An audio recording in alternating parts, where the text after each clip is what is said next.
Bear Grylls ये वो real life hero है जिसने हम सब ने बचपन में ऐसे ऐसे कारनामे करते हुए देखा है जो हमारे रोंगटे खड़े कर देते हैं, जो करने का हम कभी सपने में भी नहीं सोच सकते। वो ये बंदा सच में करके दिखा देता था अपने स्ट्रॉन्ग माइंडसेट के बदौलत। लेकिन क्या आपको पता है, बेयर ग्रिल्स हमेशा से ऐसे नहीं थे। ये बंदा जो फियरलेस और स्ट्रॉन्ग मैन की तरह दिखता है, वो अंदर से कभी वीक, कमजोर, डरा हुआ, एंग्शियस और डिप्रेशन में रह चुका है। बेयर ग्रिल्स अपनी autobiography mud, sweat and tears में लिखते हैं, डर आपको बाहर से सख्त दिखने पर मजबूर करता है, लेकिन अंदर से आपको कमजोर और वीक बना देता है। बेयर ग्रिल्स को सबसे बड़ा डर था हाइट्स यानी ऊंचाई का, जिसे एक्रोफोबिया कहा जाता है। लेकिन देखो ना, मिरेकल यह कि कुछ साल बाद अपने शो के हर एपिसोड के स्टार्टिंग में ऊंचाई से हेलीकॉप्टर से उतरते थे और बेयर ग्रिल्स यूके की स्पेशल फोर्सेस SAS का पार्ट रह चुके हैं, जहां उन्हें पैराशूटिंग का खूब एक्सपीरियंस था। वो कई बार प्लेन से छलांग लगा चुके हैं। 21 साल के बेयर ग्रिल्स ने 1996 में जाम्बिया के एक मिशन के दौरान 16,000 फीट की ऊंचाई से छलांग लगाई थी, लेकिन इस बार उनका पैराशूट नहीं खुला। जैसे ही वो आसमान में कूदे, सही टाइम देख के उन्होंने पैराशूट को खोल दिया था, लेकिन फिर भी वो तेजी से नीचे गिरते जा रहे थे। जब उन्होंने ऊपर की ओर देखा तो उन्हें पता चला कि पैराशूट पूरी तरह नहीं खुला है। वो हड़बड़ी में पैराशूट के कॉर्ड्स खींचने लगे कि किसी तरह पैराशूट पूरी तरह खुल जाए। ये सब करते करते वो पेड़ों से टकराते हुए जमीन पे आ गिरे और एक झटके में अंधेरा छा गया। वो जमीन पे अपनी पीठ के बल गिरे थे और गिरते ही उन्हें भयानक दर्द महसूस हुआ। और बुरा तो ये हुआ कि इतनी ऊंचाई से गिरने के बाद भी वो होश में थे। वो हिल डुल भी नहीं पा रहे थे, बस वहीं लेटे लेटे जोर जोर से रो रहे थे। वो इस उम्मीद में थे कि उनके साथी उन्हें बचाने आते ही होंगे। दर्द इतना ज्यादा खतरनाक था कि उन्हें सहन नहीं हो रहा था। वो कहते हैं कि इस दर्द को झेलने से अच्छा तो मौत थी, लेकिन मौत भी नहीं मिल रही थी। वो कई देर तक वहीं दर्द में गिड़गिड़ाते रहे। जैसे ही उनके साथी उन्हें फौरन अफ्रीका के एक हॉस्पिटल में लेके गए। उन्हें याद है कि डॉक्टर ने उनकी पीठ में इंजेक्शन लगाया और धीरे धीरे उनका दर्द कम होने लगा। वो सोचने लगे कि वो ठीक हो रहे हैं। वो उठने की कोशिश करने लगे। तभी डॉक्टर ने उन्हें आके कहा कि वो अब चल नहीं सकते। ये सुन के यंग 21 साल के बेयर ग्रिल्स की जैसे दुनिया ही खत्म हो गई। जब उन्होंने एक्सरे देखा तो उन्हें साफ साफ दिख रहा था कि उनकी रीढ़ की 3 हड्डियां T8, T10 और T12 टूट चुकी थी। ये इंसान के पीठ की सबसे मजबूत हड्डियां होती हैं, जो एकदम चकनाचूर हो चुकी थी। पहाड़ चढ़ने वाला नौजवान अब चल के बाथरूम तक नहीं जा सकता था। वो कहते हैं, पैराशूट से गिर के इतनी हड्डियां तोड़ने में इतना दर्द नहीं हुआ जितना 1 साल हॉस्पिटल में रह के इन हड्डियों को जोड़ने में उन्हें सहन करना पड़ा। हॉस्पिटल में बेड पे पड़े हुए वो सोचते थे कि शायद अब वो कभी नहीं चल पाएंगे। उनकी जिंदगी जीने का रीजन, मीनिंग और पर्पस ही एडवेंचर था। घूमना फिरना, नई जगह एक्सप्लोर करना। इस चोट ने उनसे उनके जीने की वजह ही छीन ली थी। ये सोच सोच के उन्हें रातों को नींद नहीं आती थी। एंग्जाइटी से वो पसीने में लथपथ हो जाते थे। उनकी सांसें फूलने लगती थी। उन्हें हर रात बस अफसोस होता था। खुद पे दया आती थी, खुद से नफरत भी होती थी।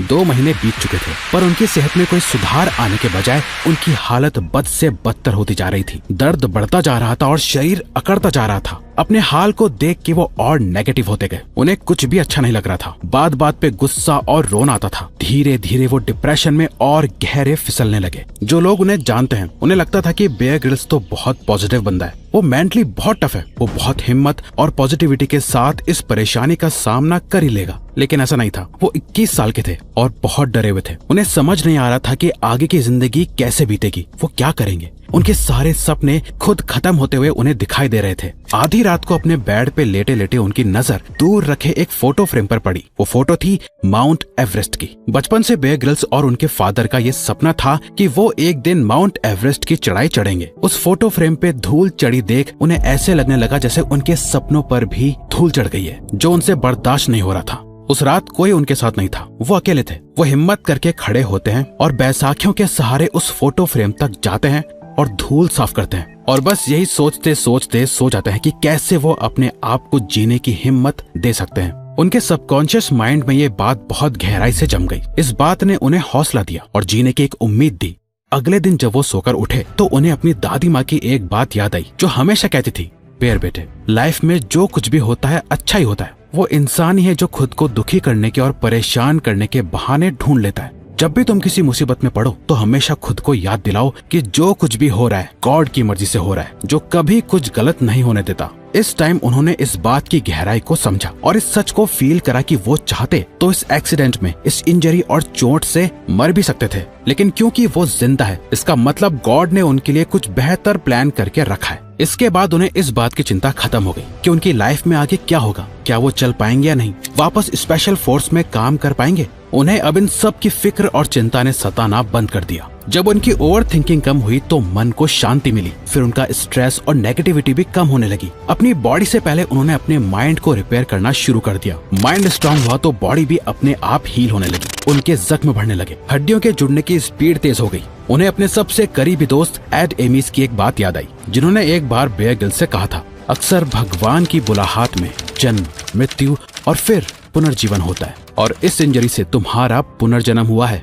अब मैं ऐसा ही हूँ जैसा एक नया बच्चा होता है। किसी चीज की कोई चिंता नहीं, न अपने पास्ट की ना ही फ्यूचर की, बस ग्रेटफुल हूँ तो अपने प्रेजेंट के लिए। बेयर ग्रिल्स कहते हैं, जिंदगी अक्सर हमें दूसरा मौका नहीं देती, लेकिन अगर ऐसा होता है तो बहुत ज्यादा ग्रेटफुल रहें। वो ग्रेटफुल थे अपनी लाइफ के लिए, अपनी टूटी हुई कमर के लिए, अपने सपनों के लिए। उन्होंने जाके उस माउंट एवरेस्ट की पिक्चर को हाथ में लिया और जोर से बोले, जैसे ही मैं ठीक हो जाऊंगा मैं माउंट एवरेस्ट की चोटी को छू के आऊंगा। उन्हें इस डिप्रेशन से किसी एक चीज ने सबसे ज्यादा मदद करी तो वो था उनका लक्ष्य, उनका एम और गोल। उनके पास अब तक जीने का कोई रीजन नहीं था, लेकिन उस हालत में जब वो चल नहीं पाते, उन्होंने खुद से ये वादा कर दिया कि वो माउंट एवरेस्ट चढ़ेंगे। जब वो अपने आसपास के लोगों से कहते कि वो ठीक होके माउंट एवरेस्ट चढ़ना चाहते हैं, तो लोग उनकी बातों को इग्नोर कर देते थे, लेकिन उनका गोल एकदम क्लियर था। अब उन्हें जल्दी से जल्दी ठीक होना था। उनकी बॉडी और माइंड दोनों को एक गोल मिल गया था जिसपे वो मिलकर काम कर सकते थे। एक्सीडेंट के तीसरे महीने के बाद दर्द कम होना शुरू हो गया। 8 महीने बाद उन्हें हॉस्पिटल से डिस्चार्ज कर दिया गया। 1 साल में पूरी तरह वो ठीक हो गए, पर डॉक्टर्स ने उन्हें मना करा था कि वो स्पेशल फोर्सेज में वापस ट्रेनिंग नहीं कर सकते।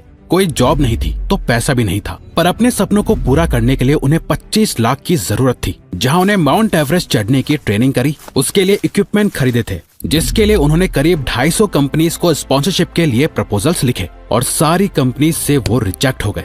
250 बार रिजेक्शन फेस करने के बाद भी वो नहीं रुके। बहुत लोगों के दरवाजे खटखटाए, लेकिन बार बार निराशा ही हाथ लगी। फिर SSAFA फोर्सेस हेल्प ऑर्गेनाइजेशन ने उनके इस सपने को साकार करने में उनकी मदद करी। पैराशूटिंग एक्सीडेंट के 18 महीने बाद 16 मई 1998 उन्होंने अपने बचपन के सपने को सच करा। उनकी माउंट एवरेस्ट चढ़ने की जर्नी अपने आप में ही अलग कहानी है। ये सफर इतना भी आसान नहीं था। उनके साथ के 4 लोगों ने अपनी जान खो दी और उन्होंने 2 बार नियर डेथ एक्सपीरियंस फेस करा, जहां वो मरते मरते बचे। पर जैसे तैसे वो 23 साल की एज में माउंट एवरेस्ट की समिट तक पहुंचने वाले ब्रिटेन के यंगेस्ट पर्सन बन गए। इसके बाद उनकी कहानी बहुत फेमस होने लगी। लोग उन्हें सेमिनार्स में एज ए स्पीकर इनवाइट करने लगे। उनके ऊपर कई डॉक्यूमेंट्रीज बनी और फाइनली डिस्कवरी से उन्हें वो अपॉर्चुनिटी मिली जिसने उन्हें एक वर्ल्ड वाइड फेम दिया, जिसके बाद सब उन्हें मैन वर्सेस वाइल्ड से जानने लगे, और शायद आप भी उन्हीं में से एक हो। तो अगर आपको ये वीडियो अच्छी लगी तो वीडियो को लाइक और सब्सक्राइब बटन पे क्लिक करके इस चैनल को ग्रो करने में सपोर्ट करो, और बेल नोटिफिकेशन ऑन कर लीजिए ताकि आप आने वाली वीडियोस मिस न कर पाओ। Thank you for watching.